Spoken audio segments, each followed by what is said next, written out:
और फिर लोग यहाँ आते हैं और यहाँ आके जो उलझ चुके हैं वो यहाँ सुलझ जाते हैं आकर। जो अनेक तांत्रिकों ने उलझा दिया है वो यहाँ आके सुलझ जाते हैं। तो इसलिए आपको समझा रहा हूं, जिम्मेदारी आपकी कभी समाप्त नहीं होगी। ये जो हमें मनुष्य शरीर मिला है किस लिए मिला है? भोगी बनने के लिए नहीं मिला है। आप में और पशु में कोई अंतर नहीं रह जाएगा। थोड़ा आप सोचिएगा इस बात को, आत्मचिंतन करिएगा, मनन करिएगा, सोते समय सोचिएगा। और आप में से ऐसे कितने लोग हैं जिसने रात में सोते वक्त ईश्वर से बोला, हे ईश्वर तूने मेरा जन्म क्यों दिया, मेरे जीवन का क्या उद्देश्य है, मैं इस पृथ्वी पे क्यों आया, मैंने क्यों जन्म लिया? कभी पूछा क्या आप लोगों ने? नहीं पूछा होगा आपने। यही आपकी गलती है। कभी ईश्वर को पूछते ना कि हे भगवान मेरा जन्म क्यों हुआ, तूने मुझे इस धरती पे क्यों भेजा, कोई तो विशेष कार्य होगा जिसके लिए मुझे भेजा होगा। जब आप ये पूछते तो शायद ईश्वर आपको रास्ता दिखाता, कोई मार्ग खोलता। देखिए आप जो जीवन जी रहे हैं ना, वो पशु वाला जीवन जी रहे हैं। पशु में और मनुष्य में कोई अंतर नहीं रह गया। आज देखिए भोजन तो पशु भी करता है, भोजन आप भी करते हैं। पशु भी मल मूत्र का त्याग करता है, आप भी मल मूत्र का त्याग करते हैं। पशु भी सोता है, आप भी सोते हैं। पशु भी बच्चे पैदा करता है, आप भी करते हैं। पशु भी एक समय तक बच्चे को संभालता है, छोड़ देता है। आप भी एक समय तक बच्चे को संभालते हैं, बाद में बच्चे आपको छोड़ देते हैं। ठीक है? पशु क्या करता है, एक समय तक बच्चे को पालता है, दूर कर देता है। लेकिन यहां क्या है, मनुष्य बच्चे को पालता है और बच्चे एक समय के बाद माँ बाप को दूर कर देते हैं। यही विशेषता है पशु में और मनुष्य में। इंसान जब पेट के अंदर रहता है ना, मल मूत्र के थैली में लिपटा हुआ होता है, क्या दिखता है उसे? मल, मूत्र, रक्त, अस्थिया, यही सब दिखता है अंदर में। और तब वो हाथ जोड़े हुए ऐसा रहता है ना, प्रार्थना करता है, ईश्वर मुझे इस नरक से बाहर निकाल दे। मैं जैसे ही बाहर जाऊंगा जिंदगी भर तेरा नाम लूंगा, तेरा नाम स्मरण करूंगा, तेरे भक्ति में मैं अपना जीवन गुजारूंगा। तो भगवान बोलता है ठीक है, उसको धक्का देता है, बाहर आता है। बाहर आते ही उसने जो वचन दिया वो भूल गया, आते ही रोने लगता है। फिर थोड़ा होगा खेलने लगता है। फिर थोड़ा बड़ा होगा तो क्या होगा? पढ़ाई में लग जाएगा, पढ़ाई करेगा। पढ़ाई करके थोड़ा सा बड़ा क्या हुआ तो फिर क्या होगा? नौकरी के या फिर पैसे कमाने में उलझ जाएगा। फिर थोड़ा बड़ा होगा तो क्या होगा? विवाह की जिम्मेदारियों में उलझ जाएगा। फिर विवाह हुआ तो क्या होगा? बच्चे पैदा हो गए, फिर बच्चों की जिम्मेदारी, पत्नी की जिम्मेदारियों में उलझ जाएगा। फिर वो सोचेगा चलो मैं बूढ़ा हो जाऊंगा तो फिर मैं थोड़ा बहुत 4 धाम की यात्रा करूंगा, है ना, भगवान का नाम स्मरण करूंगा। पर जब वो बूढ़ा होता है तो फिर क्या होता है? नातू पोतू संभालने में लग जाता है। और ईश्वर की उसको याद कब आती है? जब अंतिम समय आ जाता है ना उसका, जब घुटने साथ देना बंद कर देते, जब घुटने साथ नहीं देते हैं, बीमारियां घेर लेती है, रोग परेशान करते हैं, बच्चों से दुख मिलता है, तब उसको याद आता है कि ये सब तो माया थी, ये सब माया थी। मुझे जो जीवन मिला था भगवान की भक्ति करने का, नाम लेने का, वो मैंने नहीं किया। ये सुनने में अच्छा लगता है आपको, थोड़ा टाइम सुनेंगे, गुरुजी बहुत अच्छा बता रहे, और 1 घंटे बाद आप ये सब भूल जाएंगे, क्योंकि ये माया नगरी की माया है। समझ गए? इसे ही कहते हैं माया नगरी की माया। अच्छा ज्ञान आप लोगे, 1 घंटे के लिए अच्छा लगेगा, उसके बाद आप फिर भूल जाओगे। लेकिन याद रखिए, ईश्वर की भक्ति करो। आपके साथ अगर इस लोक से उस लोक तक अगर कुछ जाएगा तो ईश्वर की भक्ति, आपके कर्म जाएंगे। 2 ही चीज जाते हैं मनुष्य के साथ, एक उसकी भक्ति, एक उसने जो कर्म किया है, पुण्य किया है तो पुण्य, पाप किया है तो पाप, ये साथ में जाएंगे।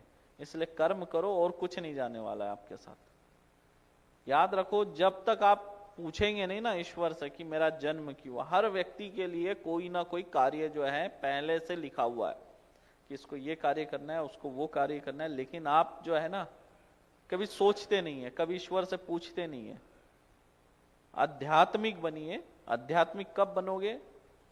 जब आप सुबह उठो तो ईश्वर का ध्यान हो, सोने जाओ तो ईश्वर का ध्यान हो, भोजन करने बैठो तो ईश्वर का ध्यान हो, तब होगा।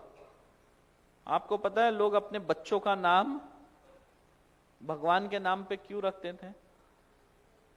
ताकि कुछ लोग होते हैं ना, माला फेरते रहते थे, मंत्र जाप करते रहते हैं, तो वो ऐसा सोचते थे कि अगर मैं अपने बच्चे का भी नाम लूं तो राम निकले, अगर बच्चे का नाम लूं तो ही कृष्णा निकले, बच्चे का नाम लूं तो, बेटी का नाम लूं तो सीता निकले।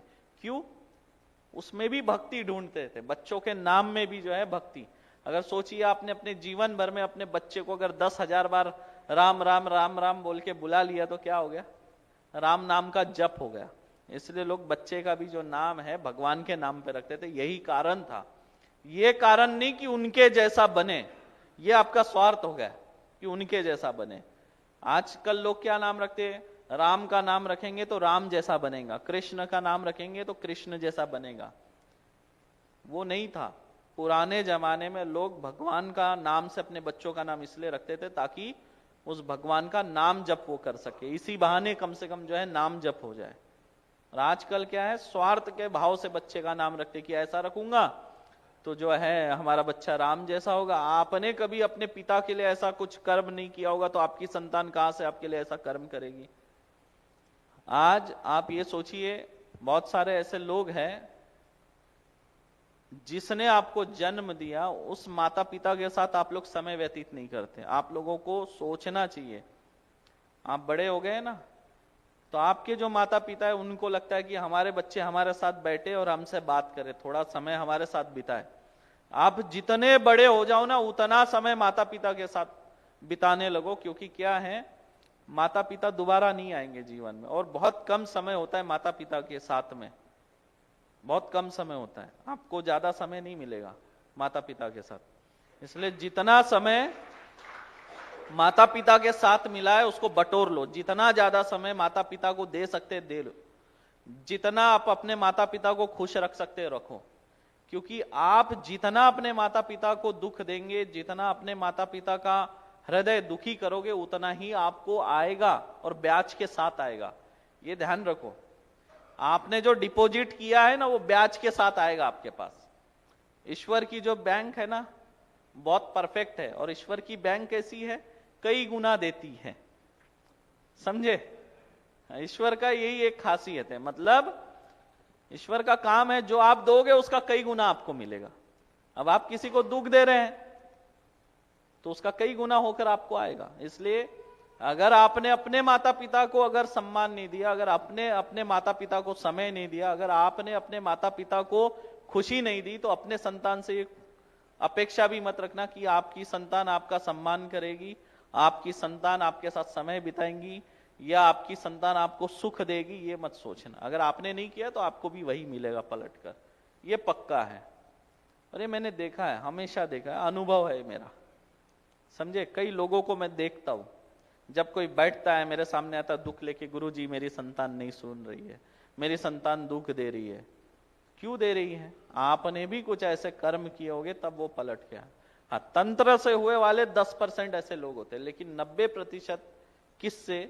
वही है जो उन्होंने अपने माँ बाप के साथ दोहराए, अब बच्चे उनके साथ दोहरा रहे। तो अगर आप चाहते हैं कि आपके बच्चे आपके साथ अच्छे से रहे तो माता पिता का सम्मान करो, और मैं तो बोलूंगा माता पिता जैसी संपत्ति नहीं मिलेगी इस सृष्टि में।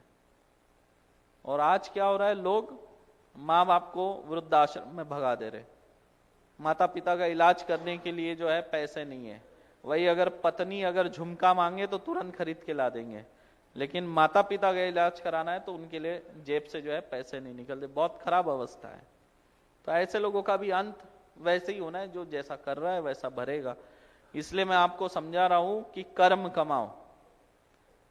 थोड़ा सा आप समझ लीजिए, आपकी जो है ना आयु समाप्त होगी, समझ लीजिए, थोड़ा सा कुछ क्षण के लिए महसूस करिए। चलिए आंखें बंद करिए, मैं आपको थोड़ा सा वो दौर घुमा के लाता हूं। आंखें बंद कर लीजिए, बैठ जाओ बैठ जाओ, आंखें बंद कर लो थोड़ा सा।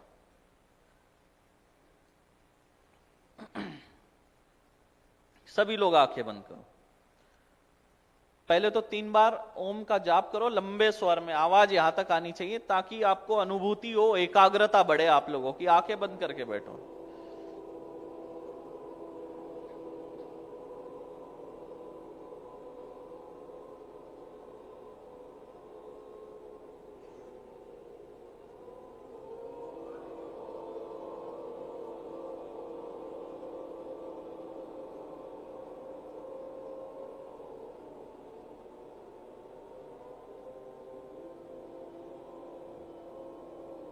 आंखें बंद रखना।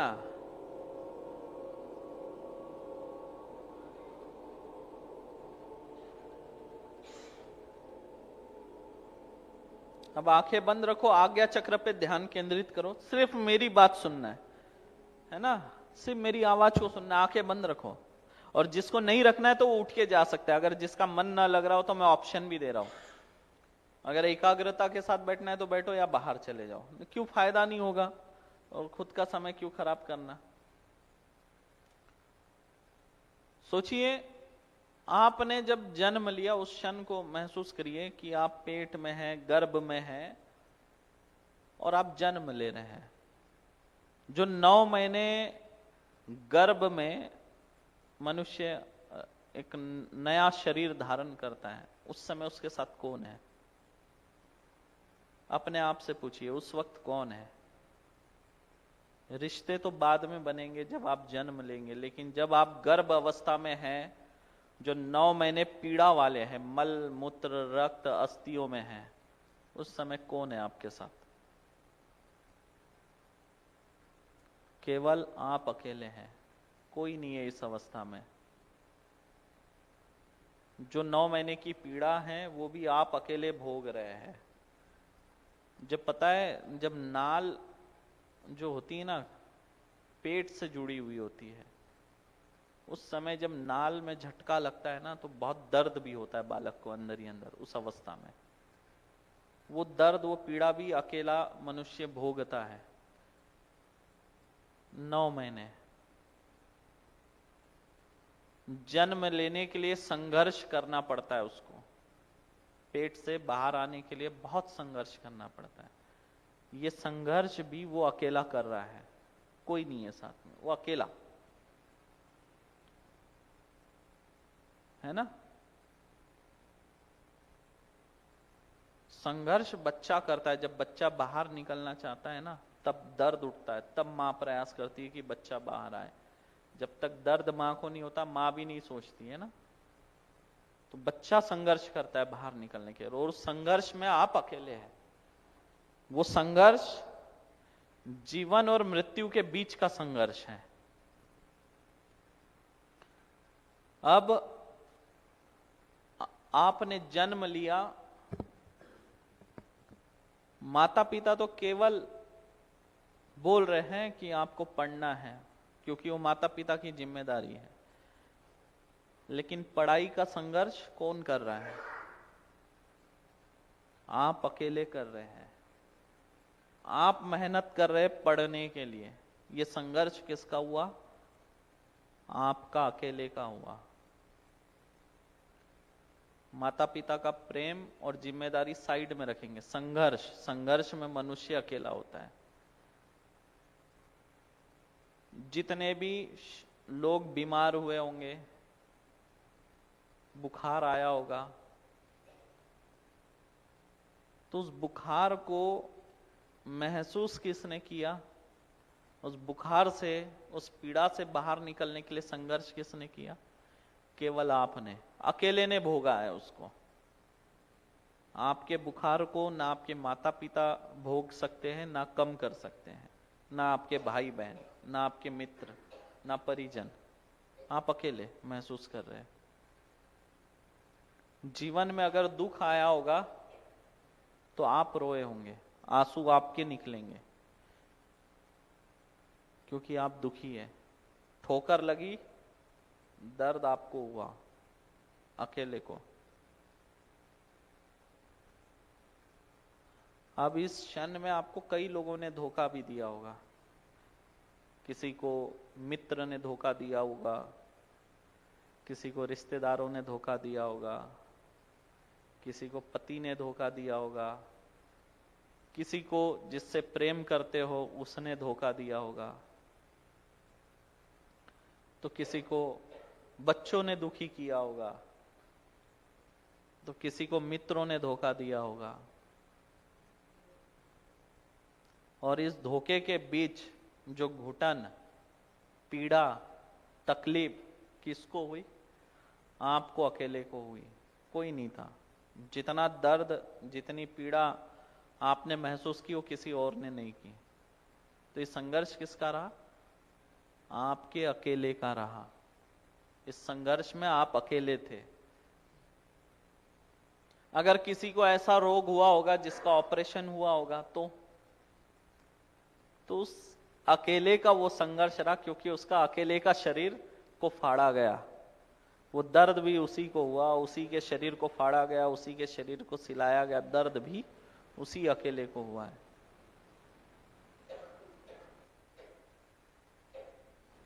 शादी किए, पत्नी ने दुख दिया होगा। अब पत्नी ने जो दुख दिया उस दुख को आपने अकेले ने महसूस किया होगा, या पत्नी को पति ने दुख दिया होगा उसको भी आपने अकेले महसूस किया, कोई साथ नहीं है। अब धीरे धीरे आप सोचिए आगे बढ़ रहे हैं। इतने दुख में भी आप कर्म नहीं कमा रहे हैं, पूजा पाठ नहीं कर रहे हैं। ठीक है, आपने जिम्मेदारियां निभाई, पैसा कमाया, बच्चों को पाला, सब किया। अब आपकी उम्र जो है ना कटते जा रही है, खत्म होते जा रही है। सोचो कोई 30 साल का हो गया, खुद सोचो मैं जो बोल रहा हूं, कोई 50 साल का हो गया है ना। जो 30 साल के हो गए होंगे वो सोचो 20 साल में बूढ़े हो जाओगे। आप उस उम्र में आ गए, अब आप बुढ़ापे की तरफ बढ़ रहे हो, जो 30 साल के हो गए। और जो 50 के हो गए वो सोचो मृत्यु की तरफ बढ़ रहे हो आप लोग। जो 50 पार कर रहे हैं, 50 पे पहुंच गए हैं, आप सोचो आप मृत्यु की तरफ बढ़ रहे हो, मृत्यु लोक की तरफ। ये एक ऐसा सत्य है, व्यक्ति जानता है जन्म जैसा अटल है वैसी मृत्यु अटल है, लेकिन इस सच से मनुष्य जीवन भर भागता रहता है। वो चीकू वाले उठ के बाहर जाओ, जीवन भर भोगता रहता है। सोचिए, जो 50 का हो गया मृत्यु लोक की तरफ भाग रहा है, तेजी से उसकी उम्र घट रही है। जो 50 के हैं वो मृत्यु के पास जा रहे हैं, और जो जिनकी 30 की उम्र हो गई है वो बुढ़ापे की तरफ बढ़ रहे हैं। मतलब कहीं ना कहीं मृत्यु लोक के तरफ ही बढ़ रहे हैं। मृत्यु एक ऐसा भय है, सबको मालूम है मृत्यु आना है।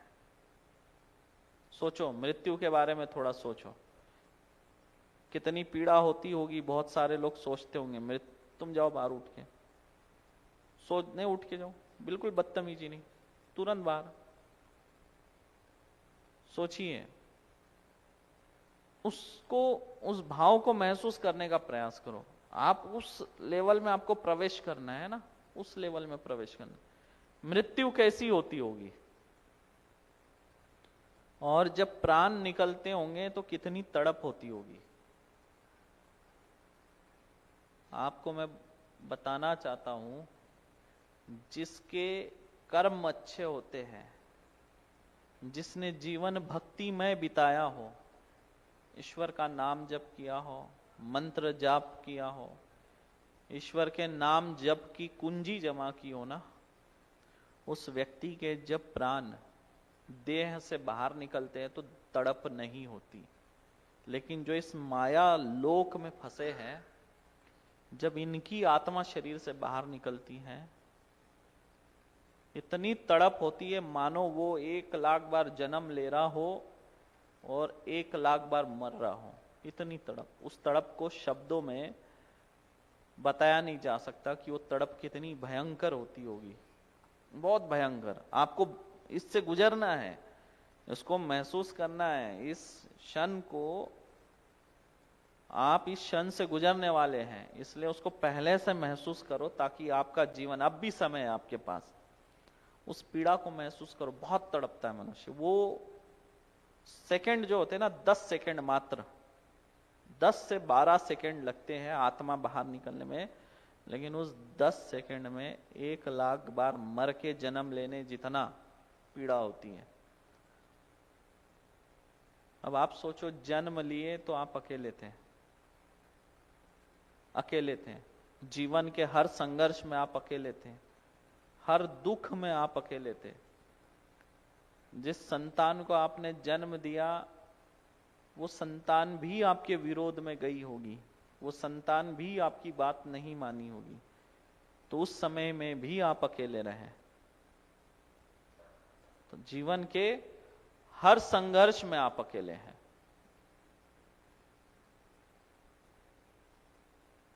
अब मृत्यु जब आनी है, तब भी आप अकेले हैं। साथ में कोई नहीं जाएगा, ना पति, ना बच्चे, ना संपत्ति, ना पत्नी, ना पति, ना माँ बाप, कोई नहीं जाएगा।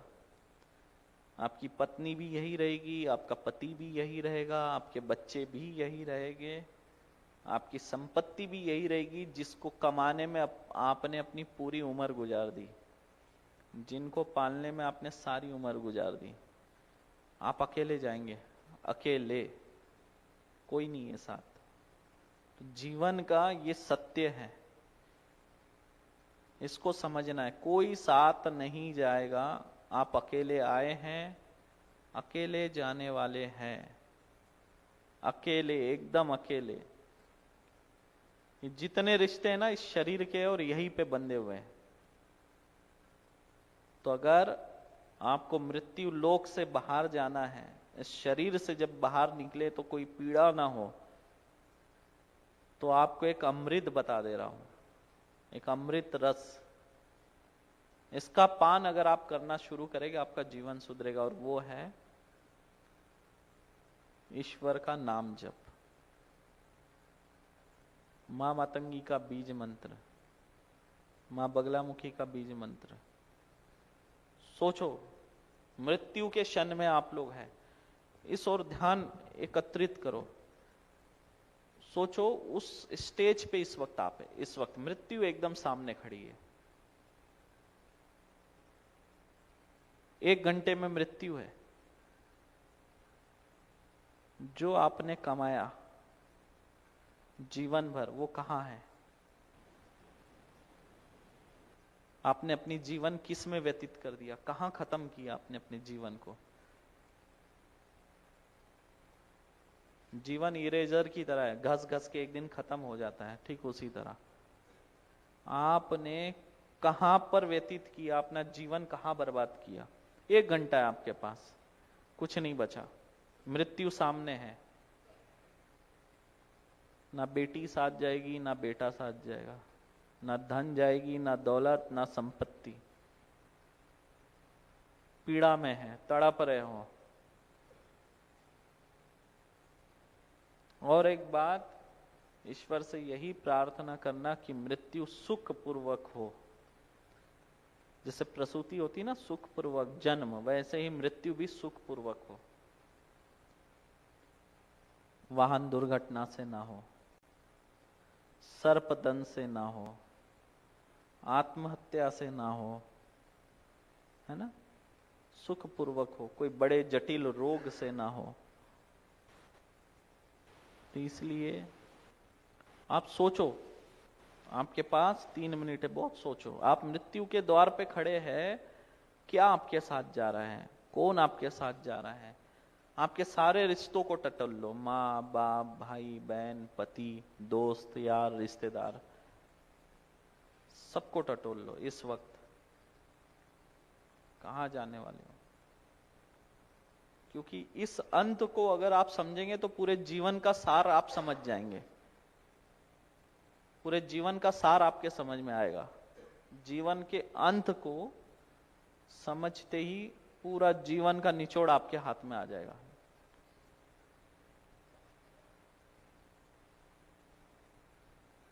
हमारा जन्म जिसलिए हुआ ईश्वर भक्ति के लिए। मनुष्य जीवन बड़े भाग्य से मिलता है, ईश्वर भक्ति के लिए मिला है।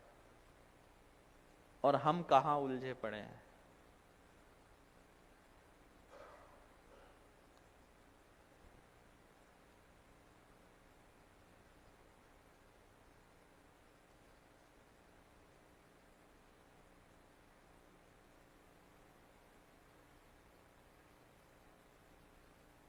मृत्यु के द्वार पे कोई साथ नहीं चलेगा।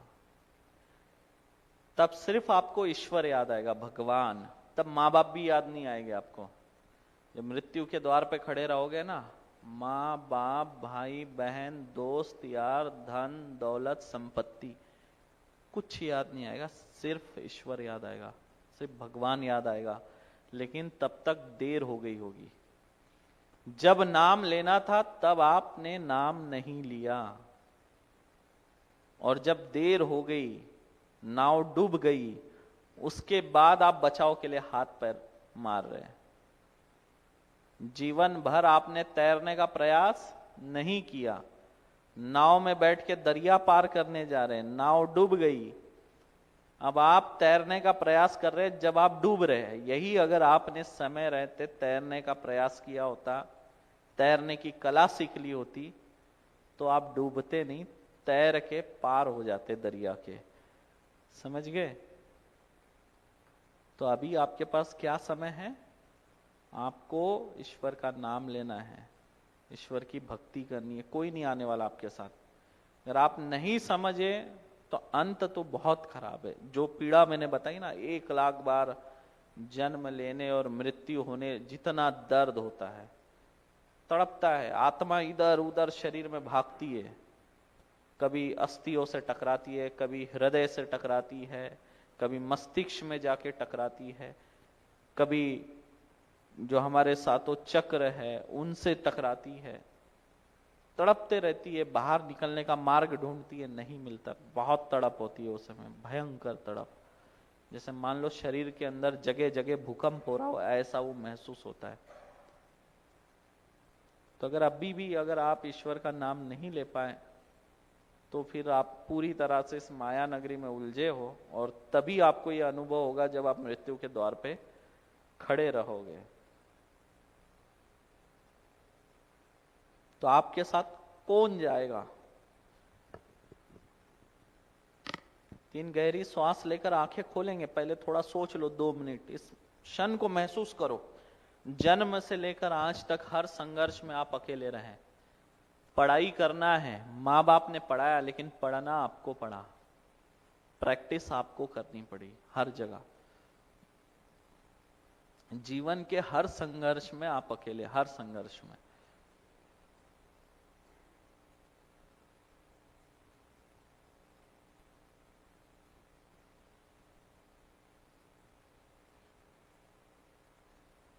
अगर इस माया जाल में फंसना नहीं है और इस भव सागर से पार होना है, तो ईश्वर का मंत्र जप करने की कला सीख लो। ये आपको डूबने नहीं देगी। 3 गहरी श्वास लेके आंखें खोलेंगे।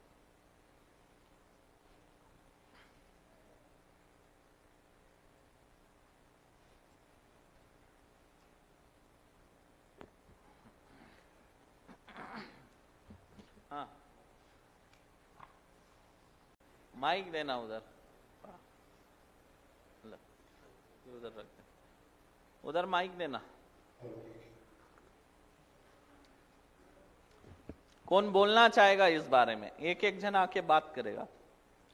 कौन बात करना चाहेगा? क्या महसूस किया, क्या आपने देखा, इस क्षण में क्या होता है मृत्यु लोक में?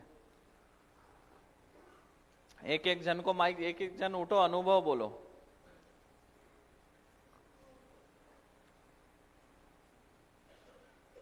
युवा से शुरुआत करेंगे, युवाओं में से उठेंगे।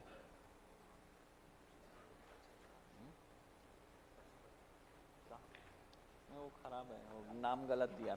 युवाओं में से उठेंगे, युवा यंग है। खड़े हो जाओ युवा लोग।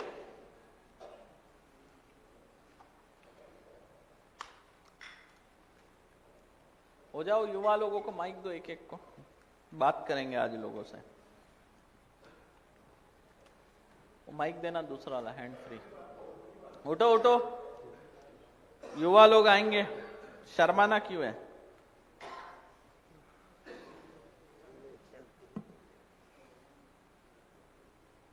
उठ जाओ।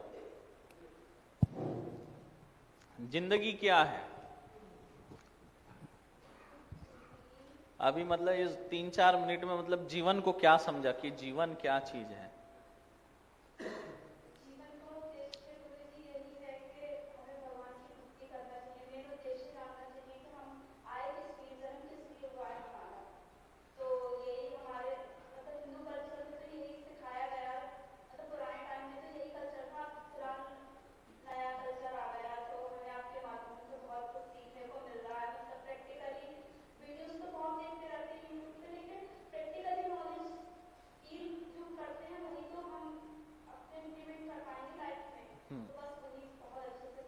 तो मृत्यु क्या है? क्या लगा जब हम मृत्यु को पास में देखते हैं तो क्या महसूस करते हैं?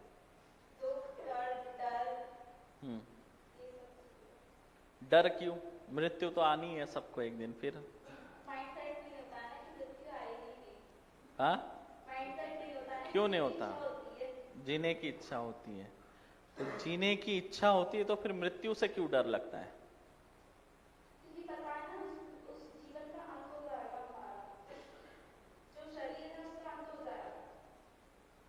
अंत हो जाएगा, वो तो होना है, अटल है। फिर अटल है तो फिर भय क्यों? कर्म ऐसा रखो कि मृत्यु आए ना तो हमें प्रसन्नता होनी चाहिए और हंसी खुशी मृत्यु को हम गले लगा सके। जब मृत्यु आए ना तो भय नहीं होना चाहिए। भय क्यों होता है मनुष्य के मन में? कि मनुष्य ऐसा कोई कर्म नहीं करता कि उसे मृत्यु को गले लगाने में खुशी हो। उसे भय रहता है मेरे कर्मों का हिसाब होगा, मुझे पीड़ा होगी, मुझे दुख होगा, दर्द होगा, तकलीफ होगी, पता नहीं आगे का सफर कैसा होगा। अगर आपने कर्म अच्छे किए हैं, ईश्वर का नाम जप किया है, राम का नाम जप किया है, मातंगी का नाम जप किया है, तो आपको भय नहीं रहेगा, है ना? तो ईश्वर का नाम जप करना होगा। राम जी का नाम जप करिए, मातंगी माता का नाम जप करिए, या जिस देवी देवताओं को आप मानते हैं उनका नाम जप करिए, तो मृत्यु का भय नहीं रहेगा, भय समाप्त हो जाएगा। और पता है आपको, जब व्यक्ति भगवान को पा लेता है ना तो जीने की इच्छा समाप्त हो जाती है।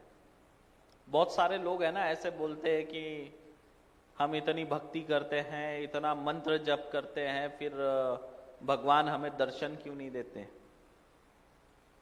जिस दिन आपको ईश्वर का साक्षात्कार हो गया, उस दिन ये माया नगरी का जो पर्दा है आपके दिल, दिमाग, आंखों से हट जाएगा और उस वक्त आपका इस सृष्टि में मन नहीं लगेगा। मन नहीं लगेगा, सब अधूरा लगेगा। आपके पास सब होगा, धन दौलत संपत्ति, अपने पराये सब होगा, सारे सुख सुविधा होगी, फिर भी मनुष्य का मन यहां नहीं लगेगा।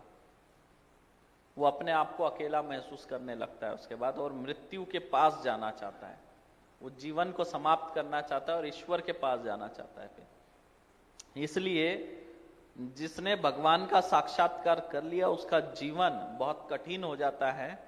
इस सृष्टि में सरवाइव करना बड़ा मुश्किल हो जाता है उसके लिए। समझ गए? हाँ। कहाँ से आई है बेटा? मैं अकोली कला आ रही हूँ। अकोली कला आ रही हूँ। किसका पर्चा बनाना है? मेरा। किसी को प्रश्न पूछना है तो पूछ सकते हैं, कोई भी प्रश्न पूछना हो, कुछ जानना हो तो पूछ सकते हैं सवाल।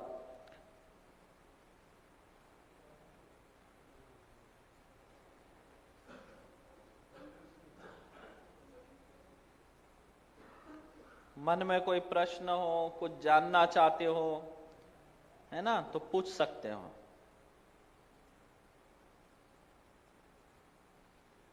अब चर्चा भी होते रहेगी, आप लोगों का मार्गदर्शन भी होता रहेगा। आप लोगों के बहुत सारे प्रश्न होते हैं ना, आप लोग लाइव में पूछते हैं, जूम लाइव में पूछते हैं, अब आप लोग साक्षात पूछ पाएंगे आमने सामने। हाँ,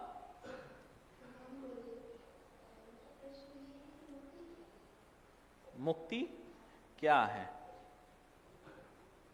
जब आपने ईश्वर के चरणों में खुद को रख दिया, समर्पित कर लिया, वही आपकी मुक्ति है। इस माया जाल से जब आप बाहर हटोगे, ईश्वर के प्रति समर्पित होगे, वही मुक्ति है। जब आप ईश्वर के प्रति समर्पित हो जाते हैं और आपके दिल और दिमाग में ईश्वर के अलावा, भगवान के अलावा जब कुछ ना दिखे, कुछ ना समझ में आए, तो समझ लो आप मोक्ष की तरफ बढ़ रहे हैं। समझ गए? और ये बड़ा कठिन है, क्योंकि आप इस माया नगरी से जितना दूर जाना चाहेंगे, माया नगरी उतना और मजबूती से आपको अपने ओर खींचेगी, जाने नहीं देगी। और ये जीवन का सबसे बड़ा कठिन क्षण होता है, समझे? यही मुक्ति है। इस माया जाल से बाहर निकलना, यही मुक्ति है।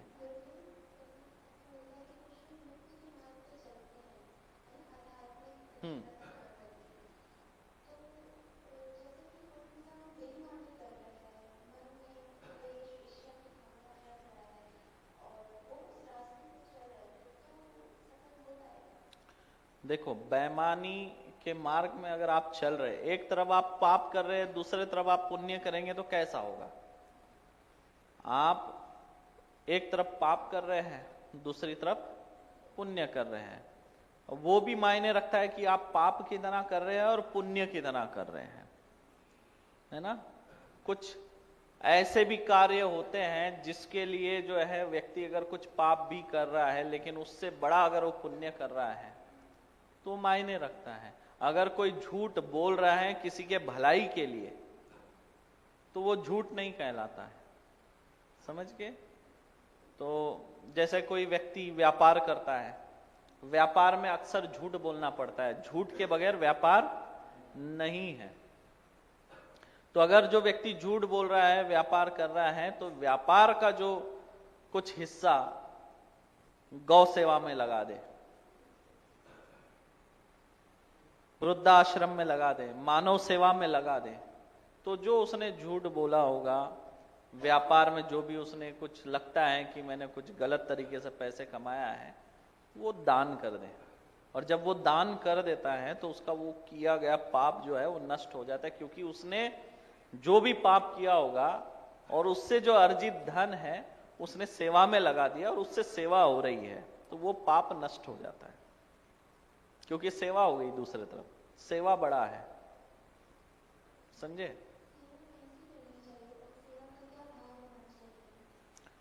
सेवा, देखिए, सबसे पहले सेवा करने के लिए जो है आपको अपनी आवश्यकताओं को कम करना पड़ेगा। जब आपकी आवश्यकता कम हो जाएगी तो आपको ज्यादा साधनों की आवश्यकता नहीं पड़ेगी, और जब ज्यादा साधनों की आवश्यकता नहीं पड़ेगी तो लालच नहीं आएगा, और जब आपके अंदर लालच नहीं होगा तभी आप सेवा कर पाएंगे। लालच अगर अंदर है तो आप सेवा नहीं कर सकते हैं, समझ रहे? तो कैसा होना चाहिए सेवा? निष्पक्ष होना चाहिए। सेवा करते समय सेवा के बदले कोई भाव नहीं होना चाहिए कि मैं ये सेवा कर रही हूं तो इसके बदले मुझे कुछ मिले। अक्सर इंसान यही गलती कर जाता है। मैं हमेशा कहता हूं कि कोई पूजा पाठ करो ना, मत मांगो भगवान से कि मुझे ये दे दे। कोई अनुष्ठान करो तो मत मांगो भगवान से, ईश्वर से कि मुझे ये दे दे। क्या पता आप उससे 1 किलो फल मांग रहे हो और उसने 1 क्विंटल फल देने की सोच के रखी हो आपको, आप तो खुद मांग रहे हो 1 किलो दे दो। तो देखिए, ईश्वर की जो रचना और व्यवस्था इतनी मजबूत है ना कि बालक का जन्म तो बाद में होता है, लेकिन माता के स्तन में दूध पहले पहुंचा देता है। मतलब जिसने जन्म नहीं लिया उसकी भोजन की व्यवस्था उसने पहले से करके रखी है। तो ये ईश्वर की रचना है।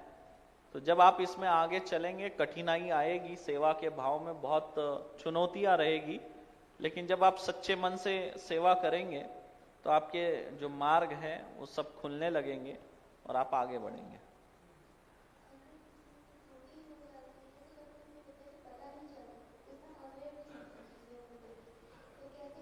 कैसी त्रुटि? मतलब किस बारे में? सेवा करते हुए किस तरह की त्रुटि? मतलब मनुष्य की सेवा करते हुए या ईश्वर की सेवा करते हुए, भक्ति करते हुए, किस तरह? देखो, अनजाने में की गई त्रुटि मायने नहीं रखती है, लेकिन जब आपको पता चल जाए कि हमसे ये त्रुटि हो रही है तो उसको सुधार लेना चाहिए। समझे? क्यों? भगवान तो ऐसे हैं, जैसे अगर आप भगवान श्री राम जी का नाम नहीं लेना जानते हैं, एक संत थे, भगवान श्री राम जी का नाम नहीं ले पाते थे, मरा मरा मरा मरा बोलते थे, हाँ?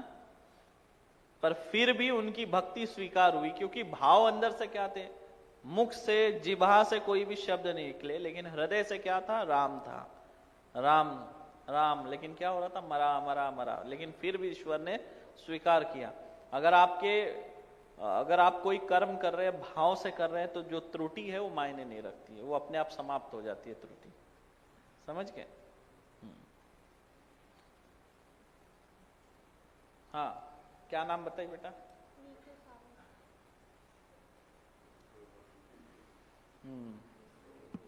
किसका पर्चा? तुम्हारा है या